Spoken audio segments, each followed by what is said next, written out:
Beep, bop, boop, beep. Hello, everyone. Today we are reacting to the worst jobs in history. If you enjoyed or will enjoy this video, go subscribe to Chat History. And that's the end of my thing, folks. Also, did you hear the ice cream truck? I want to go shout my dad. Oh, wait. There's my cat. Anyway, let's go and start the video. The worst jobs in history. If If you ever think your job's crappy, try having to plunge into a pit of literal human doo-doo feces every single night. Way back in the day in good old England, some daring men made a career out of wading through human excrement. So-called gong farmers were tasked with draining out cesspits filled to the brim with offensive butt slop. The profession had existed for centuries, but it saw its height between the years of... Did I still do this? So, ew, what if someone had bookworms? Ew. What would I even think of that as well? Anyway, so, bang. I wouldn't even do that for £1 million, to be fair. No, I said I saw my cat, but he's so cute. Don't think I'll show if he's still there when I'm editing. I'm going to show you a clip at the end, okay? He's so cute. Oh, he's under a tree. I'll show you later. Anyway, let's carry on. 1485 and 1603, also known as the Tudor period. Oi, I got a tutor for you.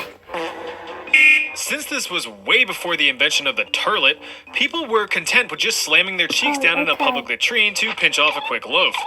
The other problem was the lack of availability of somewhere to go. Towards the end of the 14th century, it's estimated that there was only one public bathroom per 2,000 people. Plus, keep in mind that all of that human waste was just piling up in a literal stone-lined hole in the ground, so you were just dropping logs onto a mountain of timber. The local government, realizing that this horrid threat to public health was fermenting beneath everyone's feet, took action to allow the construction of private outhouses and latrines in residential areas as a way to disperse the smelly sewage. It didn't work all that well. So, with dookie levels rising, help was needed to drain the pits. Enter the gong farmer. How much was they paid to do this job? Because they don't look very rich in these pictures.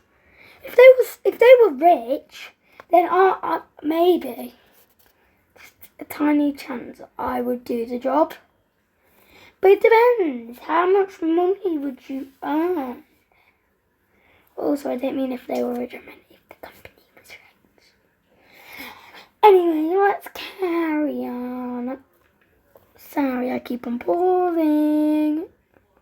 The term gong deriving from an Old English term meaning to go. They were also referred to as the much more mysterious and cooler sounding title of nightmen, as the only time that they were allowed to perform their duties was under the shroud of night, and that really sucked. There were no flashlights, spotlights, or illumination of any kind. You just had to hope that the moon was shining brightly to light your way through the filth. The nightmen would enter these cesspits and drain the contents using buckets and shovels. Excrement was loaded into barrels and carted off to be dumped near the River Thames. What was that? Like, what the hell? What?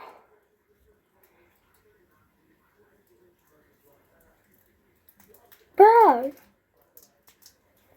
Okay. Don't worry, it was used as fertilizer later.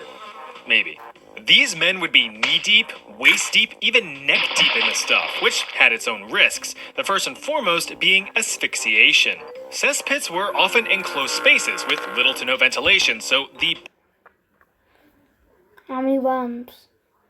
I know I said something about this earlier, but how many worms was there in that? How many... I know they said something about fertilizer. Is that where does cows go in there as well? Like just what? Why would I know about this. Let's carry on. Buildup of noxious and toxic gases was a very real threat. Although rare, a gong farmer could pass out from a lack of fresh air and drown in the waste. Another risk was poor maintenance. Cesspits were typically drained as needed, which, depending on the size of the thing, could be up to 2 years between sloppy scoops. Since these pits just sat there and rotted, it was common for stone walls to collapse in on the farmers while they harvested their crops. Hi guys, so I just got a pillow because my legs were hurting, and so we may have just scooted back a bit. So please endure that. I am stupid and should have got a pillow beforehand. Anyway, let's go. Collapse in on the farmers while they harvested their crops. Any scrapes or bumps would certainly get infected, which could only lead to a painful death. But these high risks were met with high reward. Since the job was less than desirable, gong farmers made quite a healthy living, about 6 pence a day. Now, I'm not quite sure what that is in non-silly sounding money, but sounds pretty good. Problem is though, gong farmers perpetually reeked from their labors and were only permitted to live in certain areas of the city, with most of the public actively avoiding them and, well, treating them like crap. Such a terrible joke. Now, if you're looking for a soul-crushing, body-breaking job that pays next to nothing, you're an idiot. But I could recommend that you apply for the occupation of chimney sweep. These services were all the rage in, you guessed it, England's Tudor period. But the job has existed for hundreds of years. Rapid urbanization led to the construction of a lot of buildings, and each one of them suckers needs a source of heat. Gotta keep them English toesies nice and warm during the miserable gray winter months until the arrival of the miserable gray summer months. So a lot of fireplaces and chimneys were built to meet that demand. You do know how a fireplace works, right? Make fire, fire make heat and smoke go up through chimney and blow out the top.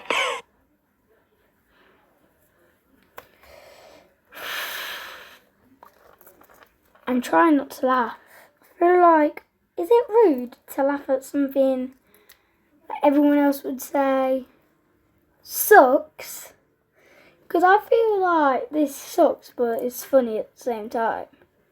So,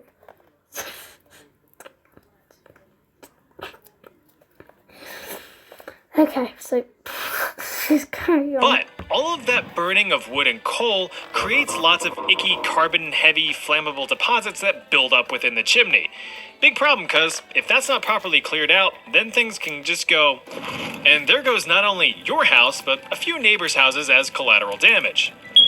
Well, the higher-ups didn't like the risk of their kingdom going up in smoke at any given time, so they mandated that chimneys must be swept at least 4 times a year or face heavy fines. Thus, the employment of chimney sweeps became critical. The problem, though, is that chimneys at the time weren't exactly designed for human entry and cleaning. Bugger. Most flue networks in the building were grouped together on the roof, but could have sharp turns as they angled out towards their respective fireplaces or furnaces. To make matters even worse, regulations shrunk flue sizes down to as little as 9 by 9 inches. This made it nearly impossible for full-grown men to slip through the cracks. The solution? Children. Really young children. Adorable, wide-eyed orphans were yoinked from poor houses and taken on as apprentices called climbing boys, with opportunities to one day grow into masters. I got a question. Is it just boys? Or did they just get girls as well? So was it just really random, or is it like only boys, only girls? Like, I want to know this stuff. If you're gonna tell me about it, then at least show me. Sweepers themselves, if they lived that long. If it wasn't obvious, chimney sweeping was extremely dangerous, especially for the little limber lads. Boys as young as 6 years old were sent up chimneys and told to get scrubbing. The physical dangers were abundant, as several children had died from getting stuck or horribly burned from scaling the scalding bricks. Keep in mind that these fireplaces were almost always in use, so those chimneys were hot and ready like a carry-out pizza. Now, if the cramming didn't kill you, the scrubbing would. Soot and creosote, the organic carbonaceous byproducts of burning wood and coal, are carcinogenic. So if you're trapped in a confined space just scrub-a-dub-dubbing away while sucking up hits of cancer-causing black powder all day every day, things are not going to turn out well for you. But it actually wasn't your lungs that you needed to worry about. No, it was your balls. Scrotal squamous cell carcinoma, also known as chimney sweeps carcinoma or just straight up scrotal cancer, was a death sentence. Something I didn't mention until now was that the young children, as a way to fit easier into the narrow hot chimneys, often went commando. No shirt, no shoes, no pants, but all service. The constant... Was there girls around? It was like, if I was that age, in that time, I swear that them age kids would be getting it on. I'm just weird like that. I'm cringe like that. I'm gonna make a song. After this video, it's gonna be cringe like that. It's gonna be a banger with the new cringy meme of 2026. Like the boobies in 7. Anyway, I keep on going off topic. I can't stop looking at my cat. I've got 2 cats, I don't know why I'm just saying one. But there is one over there and it's exposure to soot and such led to the development of tumors on their nethers. Once developed, they were lucky if they had a few years left in them. Sure, your sack is out of whack, but damn, that chimney's clean. You've probably heard of the radium girls, young women of the workforce that would paint luminous numbers and hands onto timepieces in the early 1900s. Well, this is similar. Towards the end of the 19th century, matchmaking was a pretty lucrative business. Not like pairing couples up, but making literal matches. By the late 1800s, there were about 25 matchmaking factories across Great Britain, employing over 4,000 chaps and chapettes. The process, as with most industries at the time, involved working with some nasty chemicals. The flavor of the day here was white phosphorus, an unstable compound that burned fiercely when ignited. You know, perfect for the few seconds that you would need to set something ablaze. On top of being both easily ignitable and violently reactive with oxygen, it had the triple whammy of also being extremely toxic. Of all matchmaking jobs, roughly half were involved in the direct handling of white phosphorus, with over 80% of the phosphorus fingerers. What's in matches? Like I swear, it's just like wood, like really thin wood and really thin wood, like woven together today. So how's it toxic? I might be stupid, to be fair. Let's have a look. Being young women, these women would come to be known as matchstick girls. Day in and day out, these women were tasked with packaging the dipped matchsticks, with an entire workforce handling as many as 10 million across a 10-hour shift, meeting the demand of the 250 million matches being burned in Britain every single day. Remember that fire is what got people through the day. Need to cook? Fire. Need to keep warm? Fire. Need to see in the dark? Fire. Need to shrink your overhead? Fire. It was the biggest blessing humanity has ever discovered, and you can now summon it out of a little box in your pocket. The obvious problem is that fiddling with all of those fickle phosphorus fumes physically fucked you up. It was very common for both men and women to form phosphoric necrosis of the jaw. The condition, nicknamed Fossy jaw, developed after the long-term exposure to phosphorus fumes. Initial symptoms included simple toothaches, which evolved into complete tooth loss, abscesses, swelling of the gums, and complete necrosis of the jaw. To put it simply, your jaw rotted off. If you did get the jaw rot, there was about a 1 in 5 chance that the rest of your body would be rotting not long after from contracting an even worse condition known as death. In 1888, over 1,400 matchstick girls, fed up with this blatant disregard for their safety, decided to strike, demanding better pay, working conditions, and abolition of unfair fines and penalties. The strike lasted for 2 weeks before demands were met and accepted. 20 years later, in 1908, the British House of Commons completely banned the use of toxic white phosphorus in favor of the much safer and less toxic red phosphorus, which is what we use in matches today, but not in the match head, on the striking pad. So remember to light one up for the matchstick girls.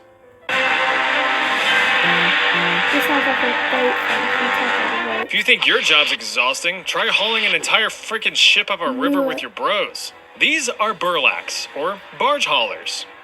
they hauled barges. Typically dirt poor peasants just looking for enough coin to eat for a week, these men were tasked with strapping on a strap and using whatever strength they had left in them to pull in ships from the Caspian Sea all the way up the Volga River in the days of the Russian Empire.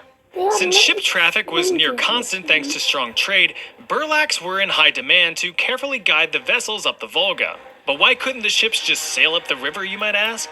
Because the Volga flows outward towards the Caspian Sea, and there were rarely favorable winds to propel a ship up the river, lest you risk beaching your entire ship on the banks. So why not hire a bunch of exhausted and desperate poor people to do the work instead? Whoa, slow down, fellas. There's no need for us to be Russian. Depending on the load size, burlak groups could range from just a few men up to 150 fellas pulling a single ship. But there was a moment of respite for these workers. See, one advantage to working in the Russian Empire was the cold winters. Can't exactly move ships upstream when the waterways are completely frozen over. So burlaks were seasonal, working dawn until dusk, thaw till frost. But since the combination of being poor and not working meant certain death, the men would pick up odd jobs in the winter to barely scrape by. Hey, I make a duck. Smudgy, smudgy. At the beginning of the 19th century, it is estimated that about 600,000 burlaks worked in the Russian Empire. But the evolution of ship technology and the invention of the steam-powered ship rendered the job obsolete. By the end of the 19th century, the burlak profession had vanished over the horizon. Now I know what you're thinking, so I'm going to pause it there, and I'm going to say, I think this will be our last one. I'm sad, but don't worry, I'll pause it a lot.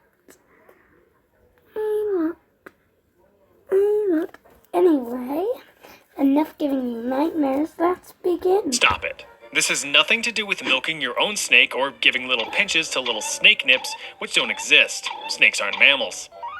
The job of a snake milker was to extract their venom from their fangs. He looks cute, Couldn't right? you just took out Think the again. fangs? Snake venom was highly coveted for use in early warfare as a biological weapon, granting Then you why the did they ability do to it proc separate? tick damage over time to your enemies if you weren't able to finish them off yourself. Perhaps the best weapons of choice to get slathered in the stuff were arrows. Lethality of arrows varied greatly. Take one in the skull? Yeah, sure, you're dead as a doornail. But take one in a less critical spot like an arm or a leg, assuming you don't sever an artery, and you might just live to see another day. But that all goes out the window if the arrow tip was dipped in some venomous drip. Quite a few civilizations have been noted for using envenomed or poisoned arrows throughout history. You've got the Khoisan people of southern Africa who have been using poisoned arrows for thousands of years in hunting large prey, and the Harmatilians who used viper venom against an invading Alexander the Great. But no army employed the use of snake venom better than the Scythians. Also duking it out against Alexander the Great, the Scythians developed their own iconic poison for warfare, combining not only viper venom, but also putrefied human blood and excrement. Even minor scrapes from their weapons were lethal. So on top of dealing with being envenomed, you also dealt with the horrors of gangrene and tetanus. What is So with all that said and done, Also, I just yeah, don't know snake if milkers. Like I said, it was their job to wrangle and wrestle up enough snakes to meet the demand of entire armies. But luckily, this wasn't a time for catch and release practices. Kill the snakes, take their venom. That's the job. Of course, that is easier said than done. By nature, snakes are shy little fellas and pretty hard to find. Chances are you get struck before you even noticed one. One catch of their fangs is enough for it to be game over. Snake milkers were considered lucky if they even managed to survive a single round of collecting. I think it's time for a quick science lesson. Venoms can be sorted into three main types: neurotoxic, hemotoxic, cytotoxic, yikes.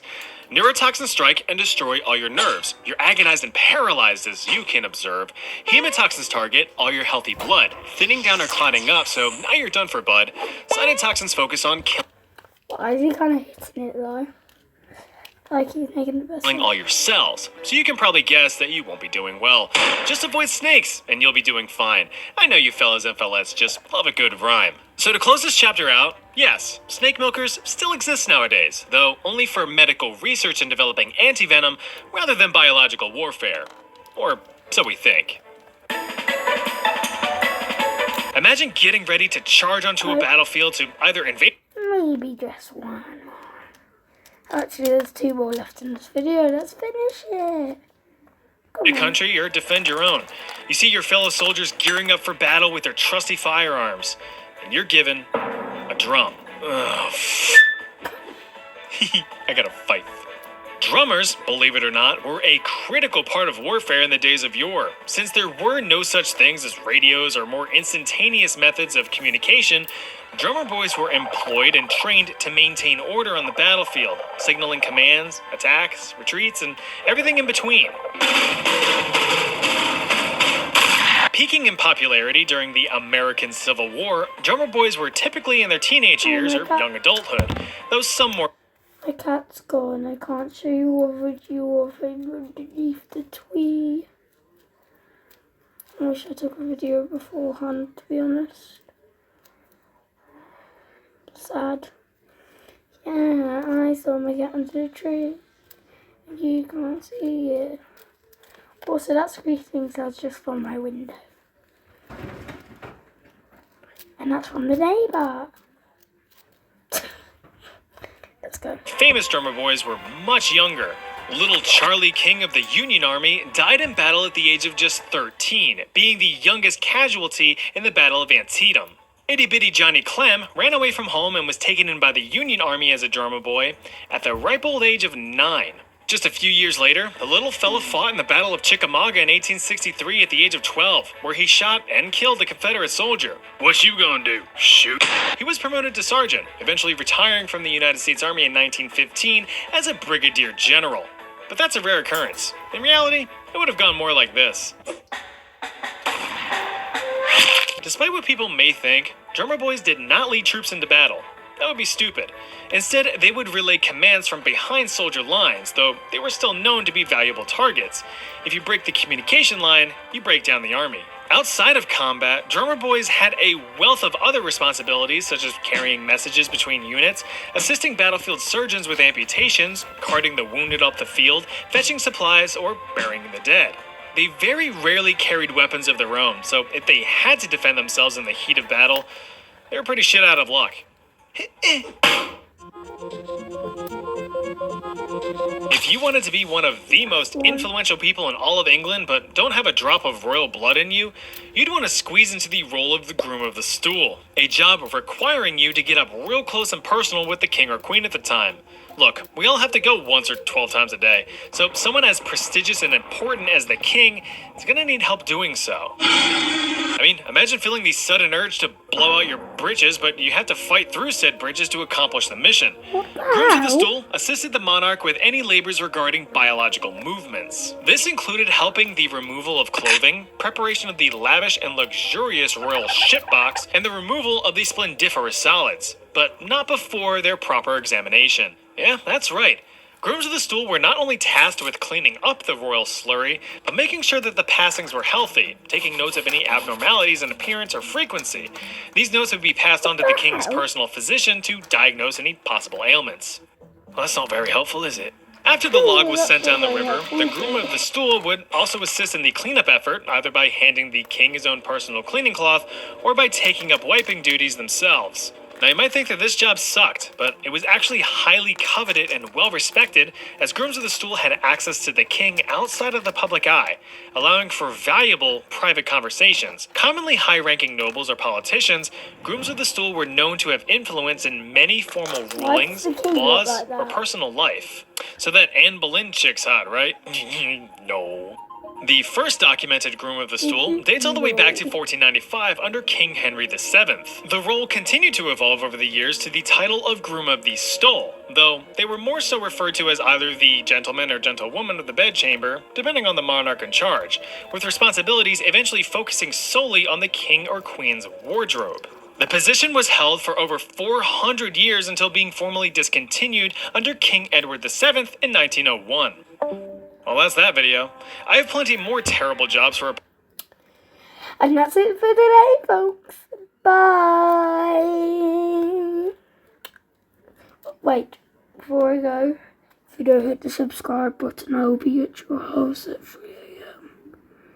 You better become, or else I will kill you. Just kidding. Now, bye. subscribe.